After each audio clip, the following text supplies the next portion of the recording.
studios in New York City. This is Charlie Rose.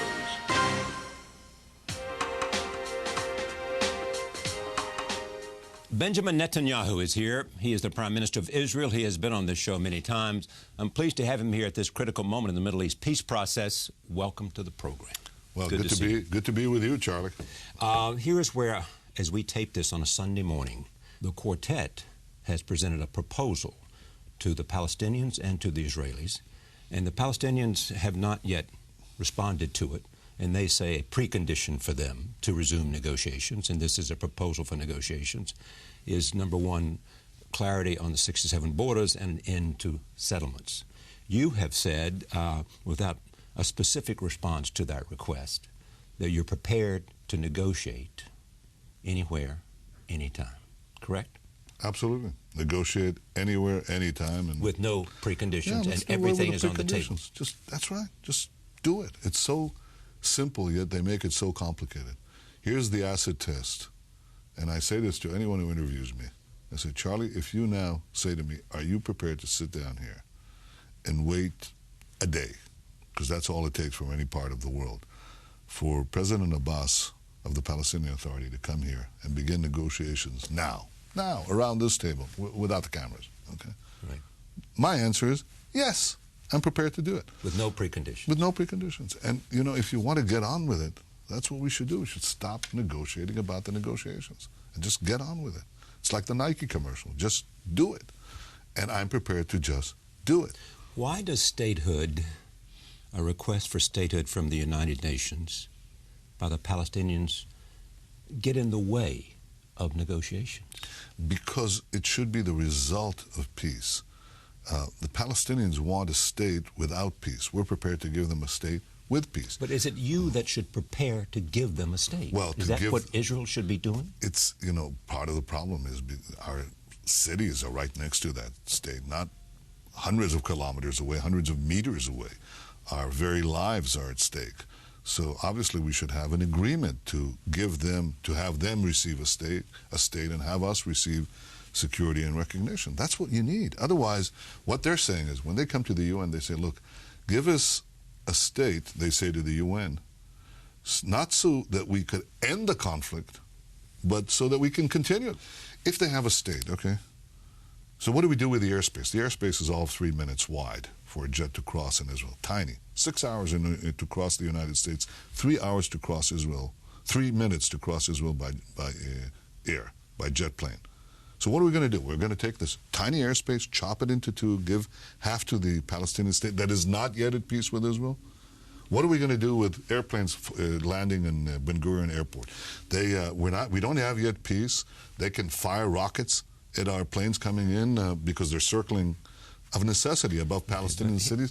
You've got this whole array. Can we go in hot pursuit after Palestinian terrorists, Hamas terrorists who will operate from Palestinian areas? These are not theoretical problems. We left Gaza every square inch. We gave Abu Mazen, the Palestinian Authority, the keys to Gaza. He was booted out 2 seconds later by Iran, Iran's proxy, Hamas, and we started having rockets falling on Israel because we didn't work out these details. We gave them a state without working out the peace. We gave them a state without working out security first. We shouldn't repeat that mistake. We're prepared to have a peace in which the Palestinians have a state. They're not prepared to have a state with peace and with security. That's wrong. We should have both simultaneously, and that's why I think it's right for President Obama to stand strongly against this attempt let me just talk about to end run the peace. You brought him up. Tell me what role the president has played, because much has been made of a division between the two of you when you spoke to the Congress and met with him, and what he had to do, what he meant when he said that the negotiations should begin at the 67 borders. Look, we may have some differences on this or that point, but to be honest, I think we're very close on the main things. He's given a very strong speech at the UN, defending Israel's right to defend itself, defending our attachment to the historical homeland of the Jews, which is something that has been forgotten, certainly by President Abbas. The security cooperation is excellent, and I think he's played a positive role. Yes. And there are no serious divisions between the Prime Minister of Israel and the President of the United States on what ought to be done. I think that on the main things, there's very strong Where are agreement. the differences?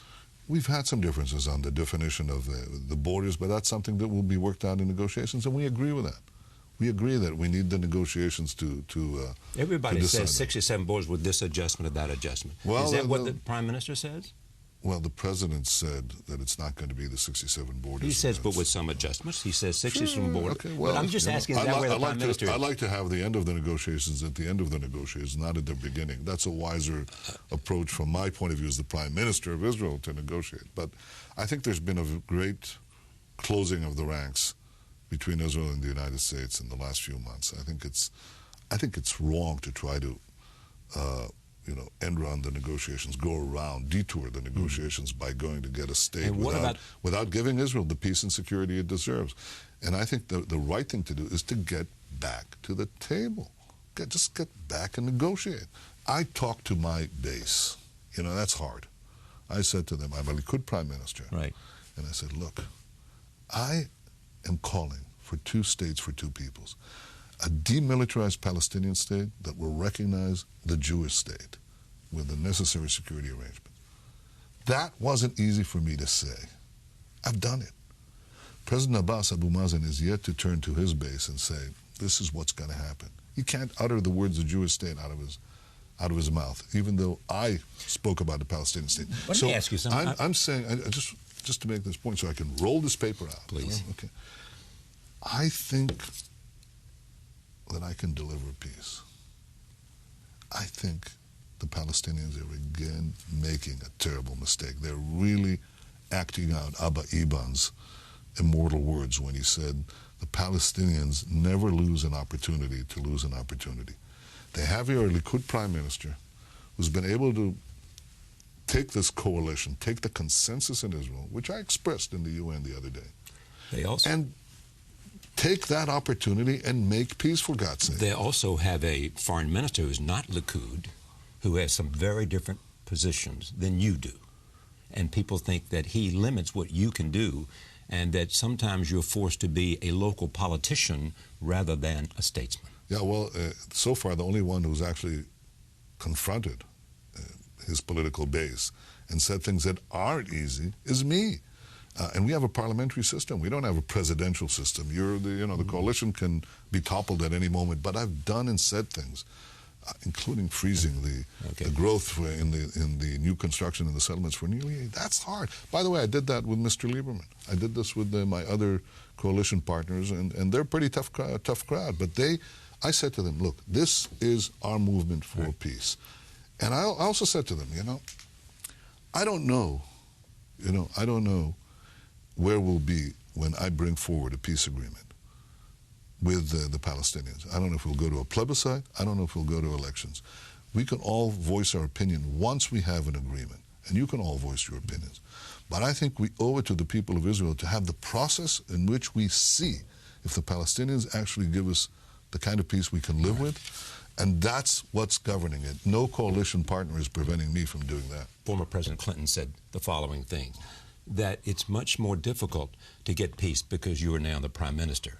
He said that you're unwilling to accept the accord that was agreed on by your Defense Minister, Ehud Barak, when he was Prime Minister. You are not willing to accept that. And he said that the Israeli population has changed because of immigration, and their demands are tougher today than they were then. I'll tell you where I respectfully disagree with him. The point is what you just said. Bill Clinton knows better than anyone else that Barak made an offer, which Arafat turned down. Right. President Bush, his successor, could tell you that Ehud Olmert made an offer. And are you prepared to be exactly where Ehud Barak was? I think I've put forward real parameters in both my Knesset speech and my Bar Ilan speech and my speech in the U.S. Congress. Real parameters that unite the majority of Israelis. I think but those it is parameters not, are different from the parameters that Barak offered. Actually, having to do with Jerusalem. Having to do with Jerusalem. Having to do with. No. Well, I want Jerusalem a united city for sure, but that's the way I go. And these are not preconditions for negotiations. They're positions in the negotiations. The final positions come out after a negotiation. I don't think it makes sense, and I think it's just not wise. It's even silly to come forward and say, well, I'll offer it. this percent, you know, with a decimal point of land or swamp. That's okay. what the negotiations are for. Now, right. I don't hear Abbas saying anything. Nothing. He's not offered anything. Look, how long can I stay on the Jordan Valley? I talked to him for all of 6 hours. That's all he agreed to talk to me in the 2.5 years that I'm prime minister on this run. 6 hours. You know, we have a century of conflict to resolve. 6 hours, that's all you give? And I began, and I said, he said to me about territory. I said, listen, I understand it, Mr. President. I want you to know, I want to know something from your side. Every day, every moment, I read those newspapers, those op-eds, what Israel has to give, what Israel has to give. How about what Israel has to receive? How about security from areas we've been attacked? Before we talk about... Can we get a long-term Israeli presence along the Jordan River? Is that essential for you? Absolutely. So you are not prepared to give up all of the West Bank? Well, I said that you're not prepared to go back to 67. That was not part of 67. Well, I'm not going to go back to the 67 lines, and President Obama said as much. But after all, Israel gets to be the width of are you saying that? You know that. Less than the width of Manhattan. Are you saying that peace between Israelis and Palestinians will never happen as long as there are not Israeli troops along the Jordan River? They'll certainly have to be there a long time, just as there are American troops in Germany for decades, just as there are American troops in Okinawa in Japan, just as there are American troops in South Korea. Nobody says that Germany, Korea, and Japan are not sovereign countries because there's a long-term American military presence there, or that Cyprus is not a sovereign country because there's a British air base there, or that 3 independent African countries are not sovereign countries ask you this, then. because there are French troops there. I mean, it's possible to fashion in complicated areas where security is vital, and it's less vital in the countries that I mentioned than it is for tiny Israel, surrounded with the kind of enemies that we have. We can work these things out. Israel has legitimate security demands so that we're not attacked again from the areas that we withdrew from, just as has happened to us in Lebanon and Gaza. And this is something that the world can say to President Abbas, be flexible. President Abbas has told me and has said before, they're perfectly prepared to see even NATO troops along the border to help guarantee your security. They want to see a secure Israel. Is that an acceptable idea to the Prime Minister? You know, I discussed that with him too. And I'll tell you what I said. I said the problem with international troops is no matter how well-intentioned they are, they've actually not stood the test. For example, we withdrew from every square inch in Lebanon under a guarantee of a beefed-up, beautiful United Nations force, German naval presence.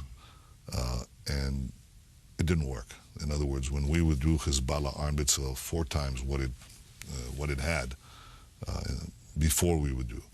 We had a European observer force in Gaza. We withdrew from Gaza. So you're saying it evaporated. That's overnight. not an essential guarantee for you having international troops on the border. I think yet you want Israeli troops on the border of the Jordan River. In the critical, yeah, sure. Well, that's it's about 10 minutes drive to Jerusalem from there. You know, and what's going to prevent the areas that we vacate from being penetrated by a river, a flood of weapons from Iran? Now a flood of weapons are coming into Gaza, not merely from Iran through the Sinai, but from Libya. Deadly weapons that can reach not merely Sderot nearby or Ashkelon, which is a few kilometers away, but Tel Aviv. So here's a real issue. In other words, people have to realize when you actually get to resolve this issue on the ground, these pesky details of how Israel actually defends itself is something that we really I have to insist on as the Prime Minister of Israel. There is an alternative argument, which is that Israel is facing a more difficult time, and there ought to be more urgency today to find peace, because it is peace in the end that will contribute to a kind of circumstance that is in the interest of Israelis over the long term. I'll tell you what I accept and what I don't accept. I accept that we need to resolve the Israeli-Palestinian conflict with the demilitarized Palestinian state recognizing the Jewish state. But I'll tell you what I don't accept. What's that? You see, I think that if for a piece of paper, this is a peace treaty, I give up, I forfeit the minimal requirements of security, which are very tough, and they're going to require Palestinian compromise. If I do that, then I'll have a piece of paper left and no security and no peace. Because peace can unravel. You know, Sinai used to be the staging area for attacks from Gaza. Now Gaza has become the staging area for attacks from the Sinai. And Sinai is part of Egypt. The notion of a Jewish state, did that idea as part of the negotiation come with you, or was that also part of the negotiation that was conducted by Omer and conducted by Barak? The answer is it came with all of them. They always raised it, but it began with Lloyd George and Clemenceau, and but has it been front and center of the negotiation? You know what it means? It only means that the Jewish people dispersed throughout the lands have their one and only Jewish states where any Jew can go there, just as any Palestinian can go to the Palestinian state. But you seem to have put it more front and center. You know why? Because the Palestinian leadership refuses to confront its people and say, this will be our state, Palestine, and any Palestinian can go there. We also want, they say, millions of Palestinians to be able to go to Israel and wipe out the character, the democratic character, the Jewish character of the state of Israel. That's not fair. That's not right. And it's subsumed. You know, it's like coded language. They never come out with it. They say we recognize Israel, but not Israel is the Jewish state, which means there are 1.5 million non-Jews there right now, Muslims and others, Arabs. Mm-hmm. And we'll get a few more million. So we'll have and how will their life be different? Palestinian. How will their life be different? Well, we'll have the Palestinian state in Palestine, which is Jew-free, ethnically cleansed from Jews. That's what they said outrageously the other day. And we'll have Israel, which has a Jewish majority and a Palestinian minority. But since we demand the right to flood Israel with millions of Palestinians, we'll have 2 Palestinian states ultimately, Palestine and this Palestinized Israel. That's the code word underneath. So that you have to ask him a simple question. Why didn't you recognize the Jewish state? That's what the UN did in the partition resolution. That's what Harry Truman did when he recognized the Jewish state. That's what President Obama did very movingly the other day in the UN. So why not do it? You know, stop walking around it. Just do it. Does Tony Blair, who's been part of the negotiation and a mediating role for the quartet, does that come up in his conversations with them? Oh, yeah, all over the place. Do you want to occupy the West Bank? Is that something that you want your state to do? No, I want it to be resolved with a political solution because I don't want to incorporate the Palestinians. I mean, the failure of a two-state solution is not in the interest of Israel. I agree. I don't want the Palestinian population incorporated as citizens of Israel or as subject of Israel. So they have to live in their own state. I just want to make sure that that state doesn't become another Gaza, doesn't become another mini Iran, which could destroy the one and only Jewish state. That's my concern. And I think I can deliver a deal. Because what I say now represents... Okay, the deal you think you can deliver is what? It means, first of all... security and... No, not only that. Not only that. Okay. I mean, look, there's the territorial thing is tough. It's very tough. First of all, it's tough emotionally. But you think you can deliver the territorial thing? If you're flexible, because most of the Jewish population is concentrated in several blocks, it doesn't take that much settlements. Territory, but we'll need also other national interests, and certainly security and what interests. would you be willing to give up? See, now there you go. Now we're right down. Well, no, you're saying we want to take certain territory beyond 67 borders, and therefore I'm saying, what's your map look like? Well, you know, if we get down to negotiating security and peace and territory and the question of the end of the conflict and the Palestinian refugees and so on. If we do all that, then that's what we should be doing. We should be sitting out exactly what we're doing now, sitting around the table. Trying to understand where each is coming from. You put forward the thing, and then, you know, the way you do it is it's like preparing a good, I don't know, stew, okay? You put all the elements in it, you know, all the condiments and all the ingredients, and you cook it. And it simmers, and you get something that you can live with. We're not doing that. We're not even in the kitchen. I'm sitting in the kitchen waiting. Nobody's coming in. But as you know, the Arab states have an initiative in which say, once you do this, you'll get security guarantees from them, and you'll get recognition from them. That's a very positive inducement for you? Yes? Security guarantees from whom? From Libya? From what? From Syria? Saudi Arabia. The King Abdullah is the one who I respect, enunciated this, I respect, and the Arab League. I respect. Those are the two things they say. I respect the sentiment beyond that initiative. I'm not sure the Arab world is that stable or unified these days. So how has the Arab Spring changed your attitude about where Israel is today and the difficulty of being Israel in that neighborhood? I think we live in a convulsed area from North Africa right through Pakistan. And I think the ground is shifting because there is basically the challenge of modernity to societies that haven't modernized. And there's deep frustration of hundreds of millions of people who see through 21st century technology the 20th century passed them by, and they all demand their dignity.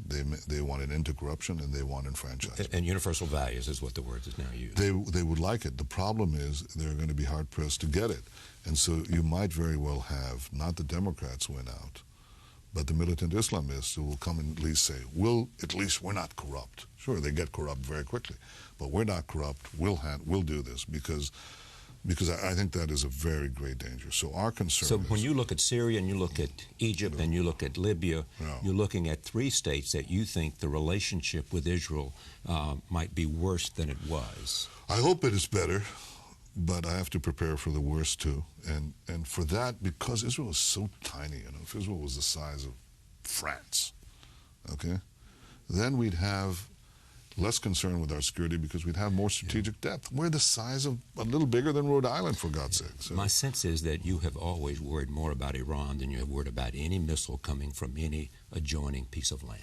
The missiles that are coming from the adjoining piece of lands are coming from Iran, too. Okay. So Iran places an existential threat with a nuclear weapon program that they're developing, but it also places a mortal threat to Israel by having the areas that we vacate, whether in Lebanon or in Gaza, or potentially in the West Bank if we're not careful with strategic safeguards, having these areas flooded with short-range Iranian missiles, which then rain down Israel's cities. So we have two security concerns. Well, what can ever stop that? Well, number one, prevent...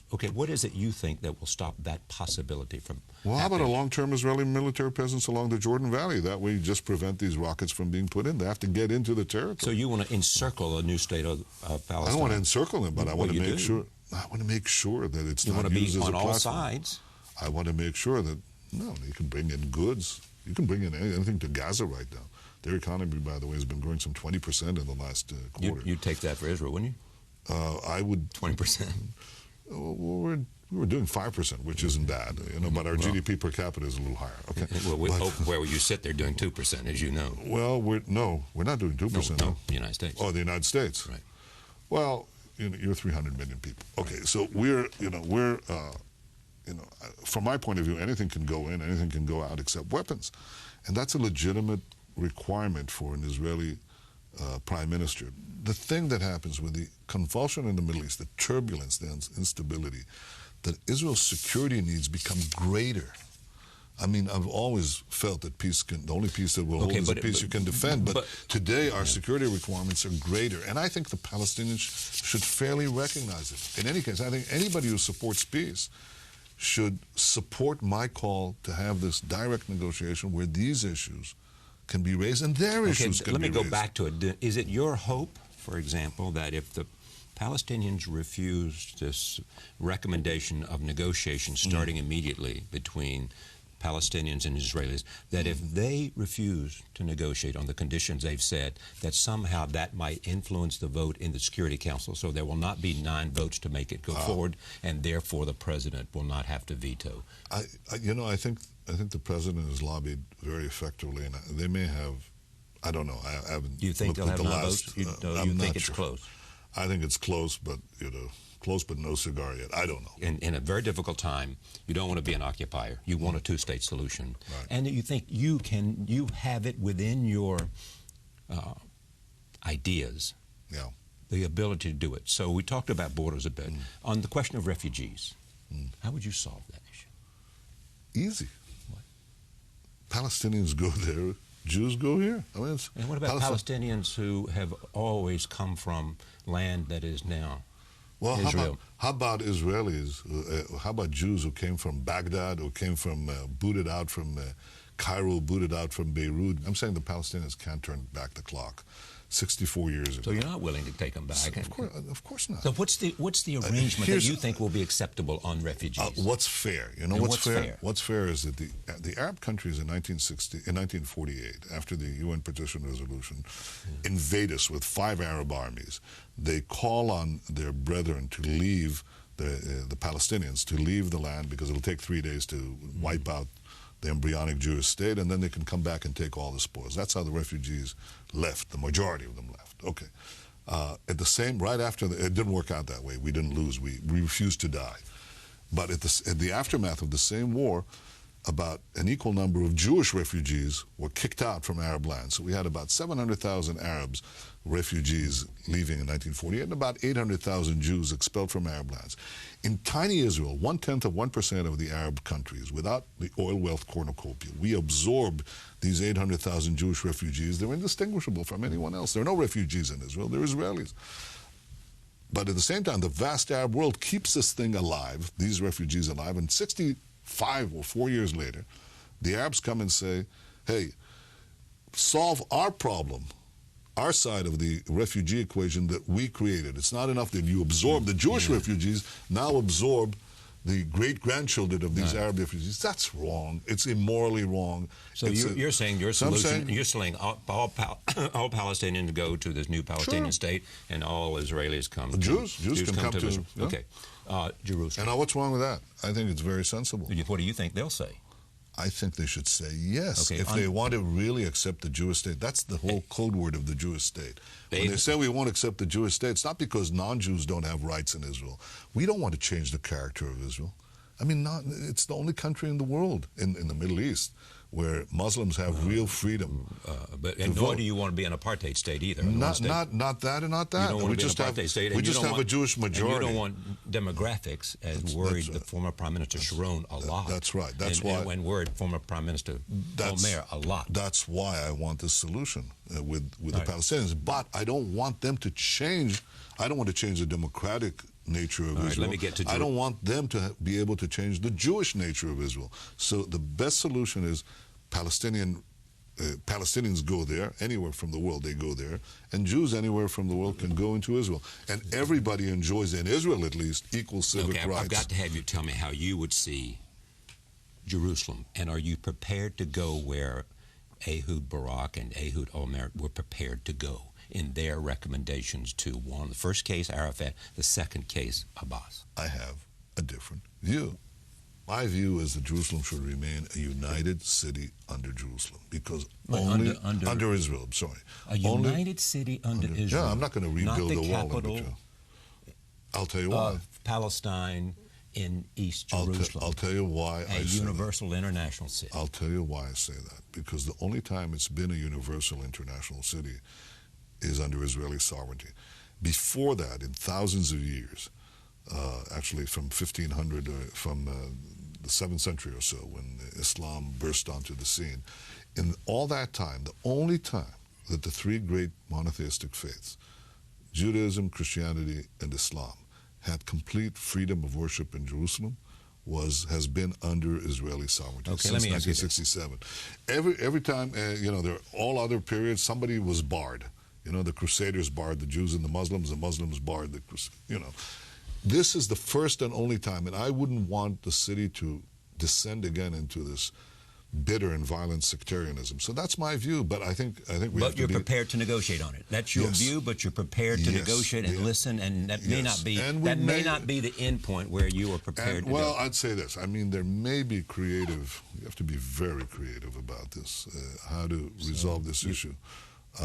But I recognize the Palestinians have a different view on that. I just don't tell them, listen... Do you understand their view that Jerusalem means a great deal to them, and East Jerusalem as their capital is an essential requirement for them? I understand that is their position. It's not my position, but I understand that we can come with different positions to the negotiation. I'll tell you one thing I would do.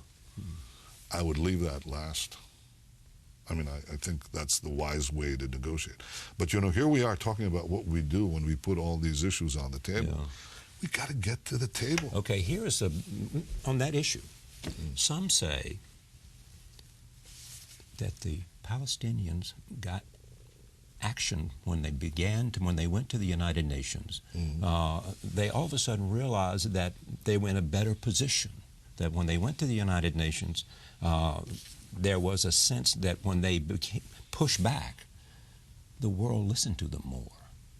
You know? And that they're in a better position now than they were because of the fact that they took this initiative and did not listen to pressure from the United States and others, and did not listen and move forward, and that's a lesson for them. I think the lesson for them is that the way you resolve conflicts is by resolving conflicts. I just met with the president of South Sudan. No conflict is analogous. So you can always punch holes in anything. But look, they had a terrible conflict there. It was North Sudan and and South Sudan. They worked it out in very tough negotiations, came to an agreement, then went to the UN and worked it out with the agreement. And I said this at the UN the other day, if the Palestinians actually sit down and negotiate a peace with us, a genuine peace, one that would be very tough for us, but also would be tough for them, and we came to an agreement, then I would not be the last country to recognize a Palestinian state in the UN. I'd be the first country, because we worked it out. And I think that's the right course. It's still the peace. That's the only peace. A lot of people argue that this was an opportunity for you to do that now. For you should have been the one who said, I come forward to the United Nations as a partner with the Palestinians. We're negotiating these issues, but I want to see them have a state. That would have done more than anything you could have done. You should listen to my speech. I also, even though I heard... I said that. I said to President Abbas, listen, there's an Arabic saying, you can't applaud with one hand, and you can't make peace with one hand. Here's my hand. But it boils down to the simple job and task of sitting down and talking. I even offered the UN building. The UN hasn't been the most hospitable place. I took some shots at it, and rightly so. But I do have to say that Ban Ki-moon, I think, has been, the Secretary General has been going out of his way to try to be fair, and he put forward the Palmer report on this business we had with Turkey on the flotilla. Which basically said you had the right to do the blockade, but there was excessive action.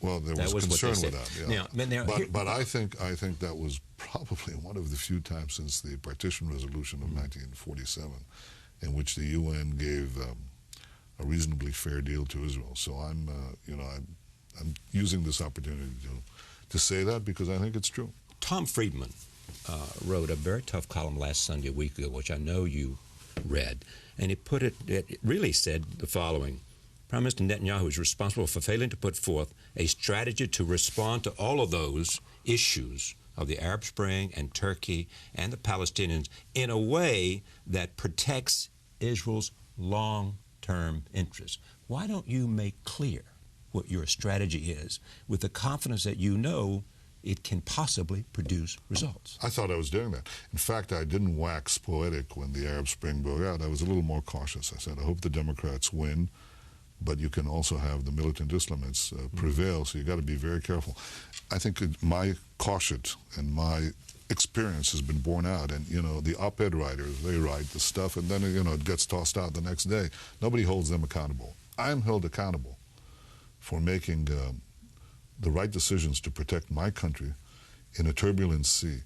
I don't disregard or ignore the turbulence. On the contrary, I see it, which is why I insist on very strong security safeguards. And I also want a genuine peace. I don't want a fake peace. I know that the peace requires my standing up to my people and my base and saying things that are difficult. I've done that. But it also requires that President Abbas stand up to his people and his base and do it. And it also requires that when we make the deal, that the territories we vacate are not taken over by Iran, which has happened so far twice in Lebanon. Speaking of Iran, there was a recent IAEA report, as you well know, saying that they have a significant more newly established centrifuges that can enrich uranium up to 20%. There is that. And you have spoken about the fear of Iran and its destabilizing impact on the region. Well, there's also a little notice news item today that the Pentagon is going to send to you these double buster bombs that will be coming to Israel. Under which circumstances would you find it essential to Israeli security interests to do something? It's central to the world's security interests. It's central to American security interests. Iran is developing a program for nuclear weapons. It is developing rockets, missiles, ICBMs to reach not Israel. They already have the missiles to reach Israel. They're developing ICBMs to reach Manhattan. They're developing warheads. They say Ahmadinejad, who spoke here the other day at the UN, I mean, it's outrageous. They really should all have walked out when he implied that 9/11 was an American plot. I thought, just my stomach turned over, you know. Mm-hmm. And I laid that wreath on that memorial. It's extraordinary. But what's more extraordinary is this man comes to this city and implies this madness. You want this guy to have nuclear weapons?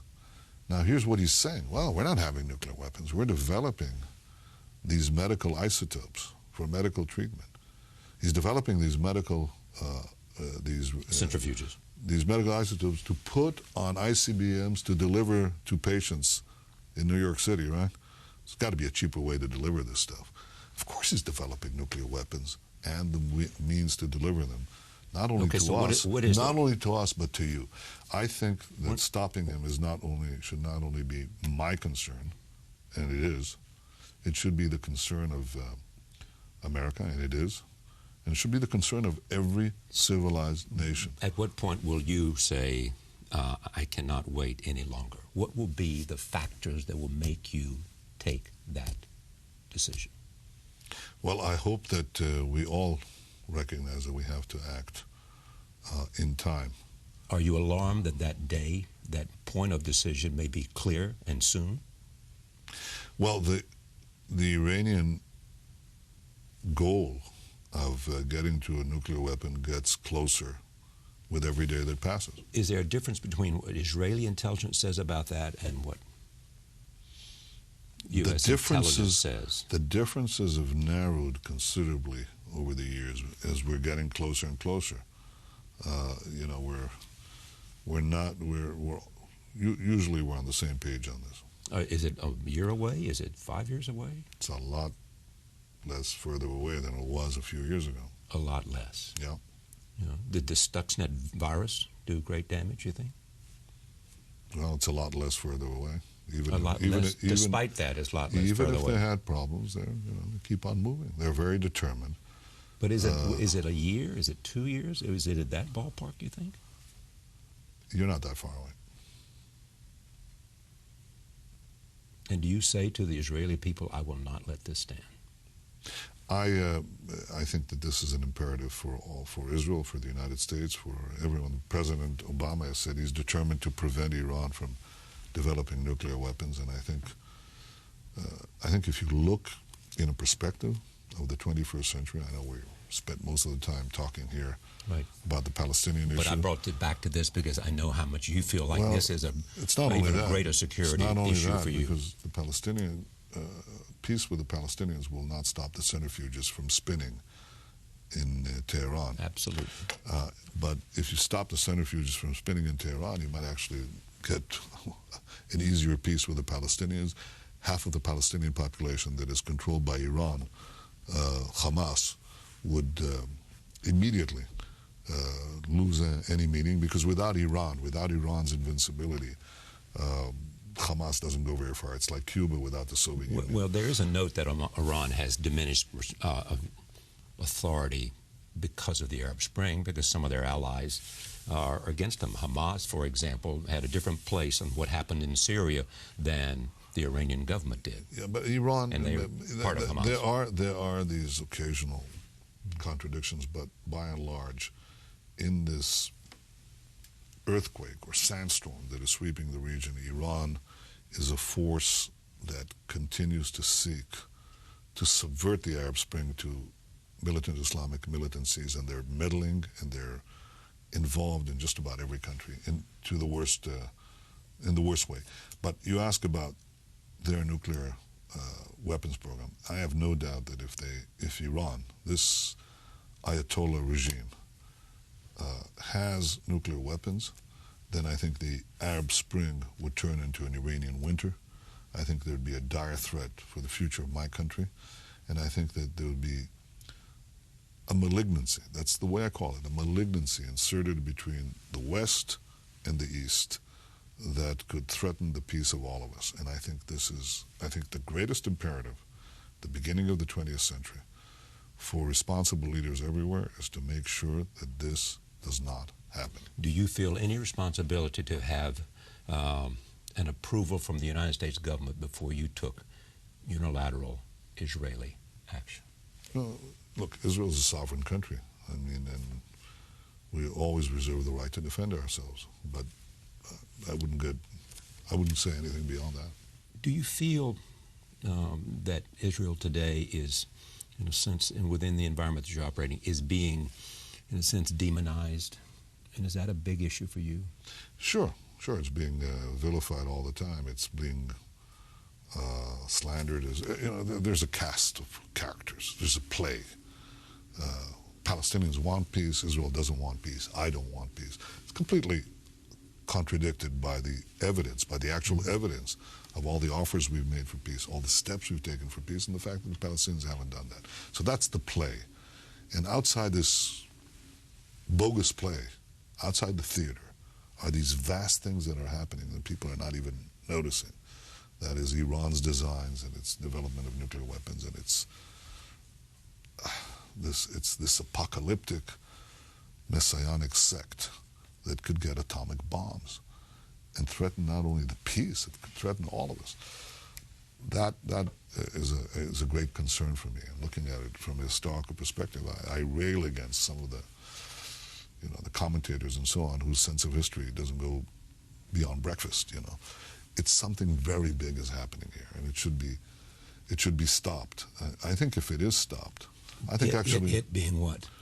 The arming of Iran with nuclear weapons, the march of militant Islam. I think in a historical context. The interesting thing, it has not been the march of militant Islam that has fueled the Arab Spring. You know that. No. But you know that may be a competing argument as these governments try to form. No. I think quite the contrary. I think it wasn't militant Islam. Exactly. But they could come, look at what could happen in Egypt now. Right. It wasn't started by the militant Islamists, but they could be the only organized power that will take over. And then you'd get the opposite of what you want, which is what happened in Lebanon.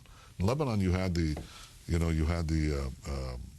Cedar Revolution. We're going to talk about a new, secular, forward and progressive Lebanon. That was 6 years ago. Now Iran controls it. Hezbollah controls it. So Lebanon has descended into a semi-medievalism, and the same thing happened in Gaza, and the same thing, unfortunately, is in Tehran. So that could very well spell out what could happen in other countries in the Middle East, despite the better hopes of millions of young Arabs. Many people worry that some incident will happen, and some incident that does not look that big at a moment, but could explode. For example, one scenario, the Turks agree that they will use somehow their own navy to escort a flotilla to Gaza. If that happened, what would Israel do? I'd say that's not a good idea for anyone to entertain. It's not a good idea. Look, we didn't seek the degradation in Turkish relations. In our relations with Turkey, it began most dramatically in Davos, under the previous government. Right. When you mean when Shimon Peres and Erdogan were on a platform with David and Erdogan walked off? Right, and came back to a hero's welcome. So there are a lot of things, I suppose, in Turkish domestic policy and Turkish foreign policy that are moving. They've been a real. Yeah, they were. Friend. They were. They chose to change course for their own reasons. But it is said on that issue, it was said that you were prepared to sort of make an apology. You were prepared at one point to make an apology for a kind of operational excess, and then you pull back from that. Well, we had, it's domestic politics. No, not domestic politics. It was something much bigger. I won't go into the details. But that's a truth. That in fact you were prepared, perhaps. Well, maybe I expected something in return, which was, if we're ever going to have this thing resolved, I'd rather not get into that. But I think that, I think it's very hard to apologize for something you didn't do wrong. You apologize It for was an things you do. operational success, you believe Well, it or these not? guys go down the fast. That's what they said. They go said down you the had the fast right to drops. blockade, but there was operational success. You saw the video. They go down the fast drop, and they're nearly hacked to death. And people see that. You know, somebody said to me, a wise scholar of the Middle East, he said, if you apologize for something that you clearly shouldn't, you'll neither be valued as a friend or feared as a foe. And given that we're dealing with a historian who's over 90 years old, that sort of gets my attention level, because my father is a historian who's over 100 years old. And so I thought you were talking about your father when you said that. No, he's over 100 years old. Right. Well, he's over 92, but that's not him. Yeah. Does he have the same view about Israel's future that you do? Or is he to your right? He has his pessimistic moments, but you know, right now, every moment that he has for me is a blessing. Indeed. How old is he? 102. And what do you want, and what do you tell him you want your legacy to be? That I've spent my time protecting the Jewish state and enabling the Jewish future to proceed with prosperity and security. So it's not obvious. It's what we have is not obvious. You know, we've defied the rules of history to come back and rebuild our sovereign state and our national homeland. That's just against all the physics of history and of politics. And there's a strong... I read Will Durant's book, The History Lessons of Philosophy. No, well, I read The Story of Civilization, but he has a 100-page book, The Lessons of History. And it's fascinating. He wrote it in 1960. And he says, when Oriental fecundity meets Western technology, China will be a great power. Not bad for him in 1960. Turned out to be true. He was another one of these historians. So he said, numbers count. And he says there is one exception. He sort of says the Jews have been able to beat, you know, to come back. That's what I feel. The Jews have come back on the stage of history. But anti-Semitism is still there. The attempt to ascribe to the Jews, in this case to the Jewish state, all the ills of not having peace, not having economic stability, not having security, that's still there. So we fight against great odds, but at the same time we have a state. We have our country. We were 600,000 60 years ago. We're now close to 7 million. This is a real miracle. I'm in charge on my watch to protect the miracle. But as you talk with passion, and in a way that everybody should applaud, Palestinians feel the same thing. That's what they want. Let them have it. State. Here's my hand. Here's the table. Let's get on with it. You know, there is no answer to the acid test, because they keep. But you understand write that 500 op-eds. As much as what you just said resonated with people around the world, not just Jews.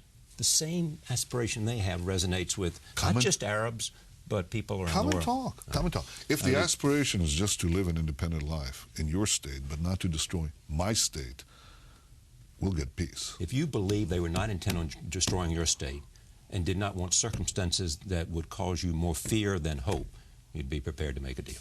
No, I am prepared to make the deal, and I can deliver the deal. The tragedy for the Palestinians is that their leadership keeps missing out on these things. They were offered extraordinary offers by previous Israeli prime ministers. They didn't take it. There were 6 Israeli prime ministers since the Oslo process began. Every one of them wanted peace. Every one of them offered the two-state solution.